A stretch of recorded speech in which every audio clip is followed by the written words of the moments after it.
अस्सलाम वालेकुम O level students. आज मैं आपको एक मुकालमा कराऊंगी। हमारे मुकालमे का मौजू कुछ यूँ होगा कि आपका छोटा भाई फ़ास्ट फूड का बेहद शौकीन है।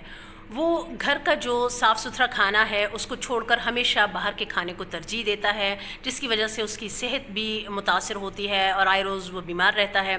इस हवाले से आपके वालिदैन भी बेहद परेशान हैं। तो आपने अपने छोटे भाई को मुकालमे के ज़रिए ये समझाना है और उसको कायल करना है कि वो जो फ़ास्ट फूड है और बाहर के खाने हैं उनको छोड़कर घर के सादा और मतवाज़न ग़िज़ा की तरफ आए, ताकि वो बीमारियों से भी निजात पाए और आपके वालिदैन की जो परेशानी है वो भी ख़त्म हो। मुकालमे के लिए रूल्स मैं आपको पहले भी बता चुकी हूँ कि किस तरह से जिस रिश्ते के साथ मुकालमा हो उसी की मुनासबत से बात की जाए, यानी वालिद के साथ एहतराम का, बड़े किसी बुज़ुर्ग के साथ एहतराम का, दोस्त के साथ बेतकल्लुफ़ी का होना चाहिए, छोटे बहन भाइयों के साथ शफ़क़त और मोहब्बत का होना चाहिए। तो इसी तरह से मुकालमे में एक और अहम चीज़ मैंने आपको बताई थी, मंज़र निगारी, यानी आप कोई बात करते हैं तो उसमें एक्सप्रेशंस होने चाहिए। तो जो मुकालमा हम अब कर रहे हैं इसको हम शुरू करते हैं ताकि आप देख सकें मुकालमा हमें कैसे लिखना है। मैं कॉलेज से घर पहुंचा तो देखा छोटा भाई घर पर पहले से मौजूद और चेहरा उतरा हुआ है। मैं हैरत से, तुम स्कूल नहीं गए क्या? भाई नकाहत से, नहीं भाई बीमार हूँ, रात भर पेट में शदीद दर्द रहा और फिर सुबह होते ही तेज़ बुखार भी हो गया। मैं नाराज़ी से, ये तो होना ही था, कल जब तुम जिंगर बर्गर खा रहे थे मैंने तुम्हें बहुत मना किया मगर तुम सुनते कहाँ हो। भाईजान बर्गर से क्या होता है? बहुत से लोग बर्गर खाते हैं, मैं अकेला तो नहीं खाता। मैं गुस्से से, तुम्हें एहसास है अम्मी अब्बू तुम्हारी वजह से कितने परेशान रहते हैं? अम्मी ने कुछ ही दिन पहले मुझसे कहा कि वो तुम्हारी पसंद के खाने बनाती हैं, लेकिन तुम फिर भी बाहर से खाना खाते हो। भाई बेजारी से, बाहर का खाना लजीज होता है और फिर आप जानते तो हैं मुझे चटपटे खाने पसंद हैं, जबकि अम्मी मिर्च मसाले कम डालती हैं।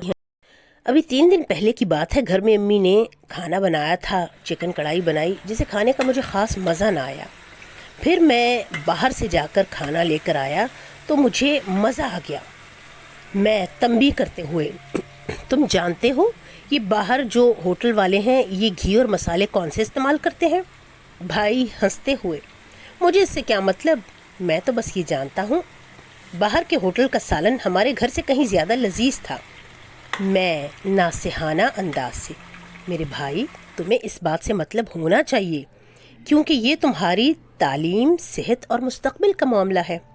भाई हैरत से, सेहत की हद तक तो बात समझ में आती है, लेकिन तालीम और मुस्तकबिल से इस बात का क्या ताल्लुक़?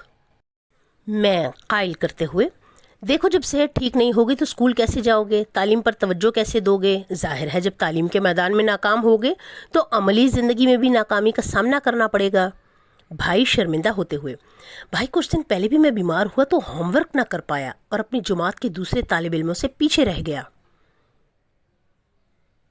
मैं प्यार से, हाँ यही तो मैं तुम्हें बताने की कोशिश कर रहा हूँ, जब तुम सेहत पर तवज्जो नहीं दोगे तो तालीम का हर्ज होगा। हमारे पड़ोस में एक अंकल की मिसाल तुम्हारे सामने है, वो अक्सर बीमार रहते हैं तो उनकी पेशा वराना सलाहियतों पर भी कोई एतबार नहीं करता और उन्हें दफ्तर में कोई अहम जिम्मेदारी भी नहीं मिलती। भाईजान आपकी बात मेरी समझ में आ गई है, वाकई ये तो बाहर के खाने पैसों का भी ज़िया है और अब्बू कितनी मेहनत से पैसे कमाते हैं, मैं आइंदा मोहतात रहूँगा। मैं पुरजोश अंदाज से, मुझे बेहद खुशी है कि तुमने अपनी सेहत के लिए बहुत अच्छा फ़ैसला किया।